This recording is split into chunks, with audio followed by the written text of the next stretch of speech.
इस लेक्चर में हम लोग एलिवेशन इन बॉइलिंग पॉइंट और मोलालिटी के बीच में रिलेशन जानेंगे। वैसे रिलेशन तो लिखना बहुत सिंपल है। एलिवेशन इन बॉइलिंग पॉइंट, जिसको हम लोग डेल्टा टीवी से सूचित करते हैं, वो मोलल मतलब मोलालिटी, जिसको हम लोग स्मॉल एम से सूचित करते हैं, स्मॉल एम से सूचित करते हैं मोलालिटी को, उसके समानुपाती होता है। कितना आसान है, एक लाइन में क्लियर हो जा रहा है। लेकिन हम आपको परफेक्ट कैलकुलेशन बताएंगे इस लेक्चर में कि ये रिलेशन आया कैसे कैसे निकालते हैं। ये सामने जो ग्राफ बना हुआ है, इसको गौर से देखिए। ये वेपर प्रेशर एक्सिस हो गया और ये टेम्परेचर एक्सिस। ये वेपर प्रेशर एक्सिस और ये टेम्परेचर एक्सिस।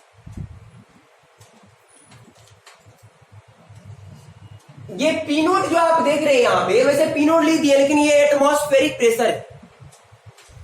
वो एटमॉस्फेरिक प्रेशर जहां पे किसी भी लिक्विड का अपना वेपर प्रेशर अगर आ जाता है तो लिक्विड बॉयल करने लगता है, और उस टेम्परेचर को हम लोग, जिस टेम्परेचर पे ये यहां आएगा, उसको बॉइलिंग पॉइंट बोलते हैं। ये एक प्योर सॉल्वेंट है, पॉइंट ए, प्योर सॉल्वेंट का बॉइलिंग, प्योर सॉल्वेंट। ये पॉइंट बी सॉल्यूशन हो गया, सॉल्यूशन 1 हो गया, और पॉइंट सी जो सॉल्यूशन 2 के लिए। हम एक प्योर सॉल्वेंट कंसीडर किए हैं और 2 डाइल्यूट सॉल्यूशन कंसीडर किए हैं। उसमें सॉल्यूशन 1 है और सॉल्यूशन 2 है, सॉल्यूशन 1 एंड सॉल्यूशन 2। इस प्योर सॉल्वेंट का जो बॉइलिंग पॉइंट है टी नोट है, और सॉल्यूशन B1 और सॉल्यूशन 2 का जो बॉइलिंग पॉइंट है T1 और T2 है। यहां पे सॉल्यूशन 1 का बॉइलिंग पॉइंट T1 है, सॉल्यूशन 2 का बॉइलिंग पॉइंट T2 है। अब यहां पे देखिए, अगर ये टेम्परेचर एक्सिस है, अब बॉइलिंग पॉइंट तो टेम्परेचर होता है, तो T2 बड़ा होगा T1 से। तो एक्चुअल में सॉल्यूशन 1 जो है वो ज्यादा डाइल्यूट है सॉल्यूशन 2 से, मतलब सॉल्यूशन में ज्यादा सॉल्यूट है, और जिसमें ज्यादा सॉल्यूट रहेगा उसका बॉइलिंग पॉइंट ज्यादा हो। तो इसीलिए T2 बड़ा है T1 से, और T नोट प्योर सॉल्वेंट का बॉइलिंग पॉइंट सॉल्यूशन से कम ही होता है। एलिवेशन इन बॉइलिंग पॉइंट निकालते हैं। तो एलिवेशन इन बॉइलिंग पॉइंट जो पहला सॉल्यूशन का होगा, सॉल्यूशन 1, तो सॉल्यूशन का एलिवेशन इन बॉइलिंग पॉइंट निकालते कैसे हैं? सॉल्यूशन का बॉइलिंग पॉइंट माइनस सॉल्वेंट का बॉइलिंग पॉइंट। तो सॉल्यूशन का बॉइलिंग पॉइंट जो है पहला सॉल्यूशन का T1 हो गया, अब माइनस सॉल्वेंट का boiling point T note. Elevation in boiling point solution 2 के लिए, तो solution T2 minus T note, solution का बॉइलिंग पॉइंट माइनस सॉल्वेंट का बॉइलिंग पॉइंट। और एलिवेशन इन बॉइलिंग पॉइंट को डेल्टा टीवी से रिप्रेजेंट करते हैं। तो पहला सॉल्यूशन का जो एलिवेशन इन बॉइलिंग पॉइंट है वो डेल्टा TV1 मान लेते हैं, और दूसरा सॉल्यूशन का बॉइलिंग पॉइंट डेल्टा TV2 मान लेते हैं। अब देखिए, अगर सॉल्यूशन बहुत डाइल्यूट हो जाए, डाइल्यूट मतलब सॉल्यूट बहुत कम है, बहुत कम सॉल्यूट रहे, उस केस में सॉल्वेंट का बॉइलिंग पॉइंट सॉल्यूशन के बॉइलिंग पॉइंट के लगभग में बराबर होगा, तब B और C A के नजदीक आ जाएगा। अगर सॉल्यूशन बहुत डाइल्यूट है तो जब B और C A के नजदीक आएगा, तो ये जो आपको लाइन दिख रहा है B और D, और ये C और E, ये सीधा हो जाएगा, स्ट्रेट हो जाएगा। और अगर ये स्ट्रेट हो गया तो इमेजिन करिए, तब जो ये ट्राइंगल यहाँ पे बन रहा है, ये ट्राइंगल, ये 2 ट्राइंगल बनेगा, और ये दोनों ट्राइंगल जो है समरूप होगा, सिमिलर होगा। एक ही ट्राइंगल के अंदर अगर 2 ट्राइंगल रहे तो दोनों का दोनों सिमिलर होगा, समरूप होगा। और सिमिलर अगर ट्राइंगल समरूप हो जाए तो आप लोग त्रिभुज का समरूपता पढ़े होंगे।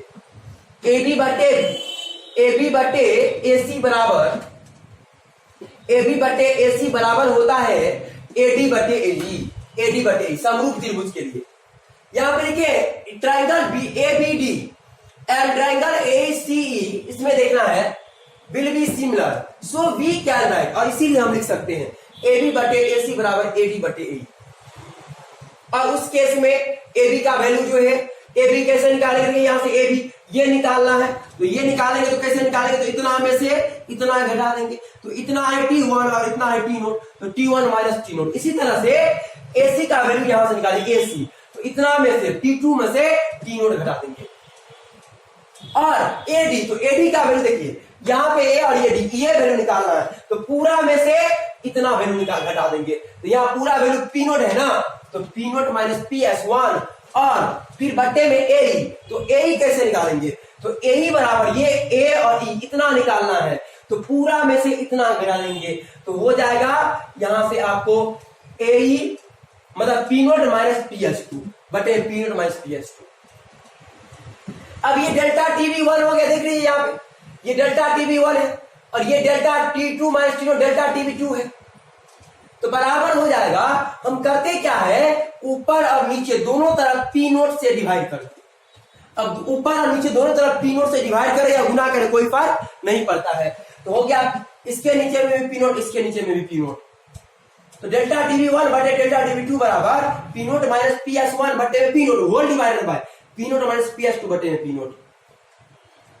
अब देखिए एक जो रिलेशन है, जैसे आप इस तरह से पहले भी बहुत तरह का इक्वेशन पढ़े होंगे, तो वहां पे आप जाने होंगे जैसे कि x1 बटे y1 बराबर x2 बटे y2, तो इसको हम ऐसे लिख सकते हैं x समानुपाती y, इसको ऐसे लिखे तो कोई प्रॉब्लम नहीं है, मतलब x समानुपाती 1 बटे y ऐसे लिखने में कोई प्रॉब्लम नहीं है।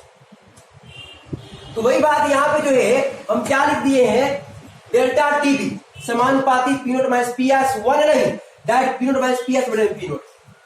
और जब रॉड्स लॉ पढ़े थे तो वहां पे आपको बताए थे बहुत डाइल्यूट सॉल्यूशन के लिए, for very dilute solution relative loading in vapour pressure बराबर मोल फ्रैक्शन ऑफ सॉल्यूट, लेकिन जब सॉल्यूशन में सॉल्यूट बहुत कम था, सॉल्यूशन बहुत डाइल्यूट था, उस केस में बताए थे मोल्स ऑफ सॉल्यूट बटे में मोल्स ऑफ सॉल्वेंट, जहां पे स्मॉल n सॉल्यूट का मोल है और कैपिटल N सॉल्वेंट का मोल है। तो यहाँ पे सॉल्यूट का मोल निकालेंगे कैसे, तो हम मान लेते हैं X सॉल्यूट का मास है और W1 सॉल्यूट का मोलर मास, Y सॉल्वेंट का मास है और W2 सॉल्वेंट का मोलर मास, तो डेल्टा TB बराबर क्या हो गया, तो यहाँ पे डेल्टा TB बराबर वैल्यू XY रखिए, तो X बटे W1 आप गुने W2 बटे Y, N हो गया सॉल्यूट का मोल, तो सॉल्यूट का मोल कैसे निकालेंगे, मास बटे मोलर मास, तो यहाँ पे अब याद है एक्सप्लेन कर दे रहे हैं, तो डेल्टा TB बराबर हो जाएगा N, तो N सॉल्यूट का मोल, तो सॉल्यूट का मोल कैसे निकालेंगे, मास बटे मोलर मास, तो X बटे W1 बटे में सॉल्वेंट का मोल, तो सॉल्वेंट का मोल कितना है, मास बटे मोलर मास, Y बटे W2, सिंप्लीफाई करिए तो डेल्टा TB बराबर X बटे W1 गुने W2 बटे Y हो जाएगा, वही बात यहाँ पे लिखा हुआ है। और एक बात तो हम जानते हैं, कोई भी सॉल्वेंट के लिए जैसे वाटर है, तो सॉल्वेंट के लिए जो है वो मोलर मास कांस्टेंट होता है, वो बदलने वाला नहीं है, और इस समानुपाती पे, यहाँ समानुपाती है, इस पे इस साइन पे जो है कांस्टेंट का कोई फर्क नहीं पड़ेगा, तो यहाँ पे W2 जो है मोलर मास सॉल्वेंट का W2, तो W2 बराबर लेंगे हम, सॉल्वेंट कांस्टेंट है और समानुपाती में कांस्टेंट का कोई फर्क नहीं पड़ता, इसीलिए वहां पे कोई भी वैल्यू में कोई फर्क नहीं पड़ेगा, तो हमें इसे मोलालिटी में कन्वर्ट करना है, इसीलिए हम यहाँ पे W2 बराबर 1000 लेंगे for molar mass of solvent, molar mass of for constant molar mass of solvent, molar mass of solvent constant molar mass के लिए, तो उस केस में यहाँ पे W2 को हटाना हो जाएगा, तो डेल्टा TB बराबर समानुपाती होगा X गुने 1000 बटे में W1 और गुने Y। और बताइए ये सॉल्वेंट X क्या है, सॉल्वेंट का मास, ये W1 सॉल्वेंट का मोलर मास, Y सॉल्वेंट का मास है ग्राम में, यहाँ पे सब लिखा हुआ है, तो उस केस में ये क्या है, ये तो मोलारिटी का फॉर्मूला है, मोलारिटी में आपको बता चुके हैं, तो डेल्टा TB किसके समानुपात हो जाएगा, मोलालिटी के, और यही तो रिलेशन है। इतना जो एक्सप्लेन किए हम, अगर डायरेक्ट भी लिख देते तो कोई प्रॉब्लम नहीं होता, क्योंकि एनसीईआरटी में डायरेक्ट लिखा गया है कि एलिवेशन इन बॉइलिंग पॉइंट जो होता है वो मोलर कंसंट्रेशन के समानुपाती होता है, it is experimentally observed. Experiment से ये देखा गया कि जो एलिवेशन इन बॉइलिंग पॉइंट है वो मोलर एलिवेशन कांस्टेंट के समानुपाती होता है। It is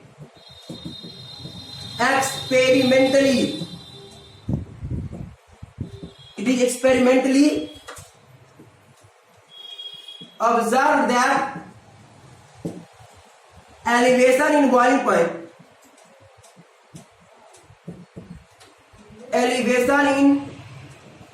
point is directly proportional to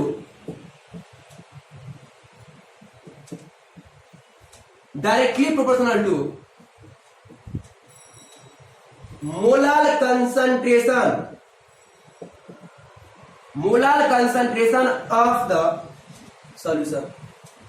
molar concentration के समानुपाती होता है। अब इस टाइम को हटाते हैं तो राइट साइड में कांस्टेंट जोड़ेंगे, डेल्टा टीवी बराबर के गुने मोलारिटी हो जाएगा। लेकिन यहाँ पे के जो है उस के की जगह पे हम के बी लिखेंगे।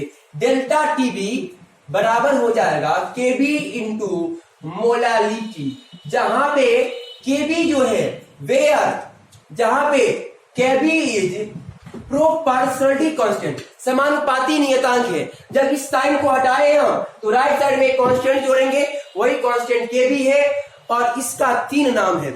इसको मोलर एलिवेशन कांस्टेंट कहा जाता है, इसी को बोला जाता है बॉइलिंग पॉइंट एलिवेशन कांस्टेंट, और इसी को हम लोग क्रायोस्कोपिक कांस्टेंट भी बोलते हैं, सॉरी एबिलियोस्कोपिक कांस्टेंट भी बोलते हैं। तो इसका 3 नाम है। और केबी का जो कॉन्सेप्ट है वो बहुत सारा है, हम केबी के पूरे कॉन्सेप्ट के बारे में जानेंगे। तो ये केबी जो है, केबी इज प्रोपोर्शनलिटी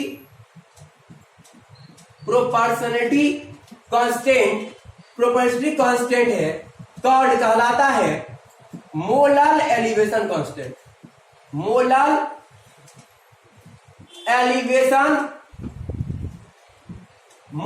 एलिवेशन कांस्टेंट ये एक मोलर एलिवेशन कांस्टेंट है। और कॉल्ड इसे हम कहते हैं, 3 नाम है। एक बोलते हैं boiling point elevation constant, boiling point elevation constant, और इसी को हम लोग बोलते हैं एलिवेशन कांस्टेंट,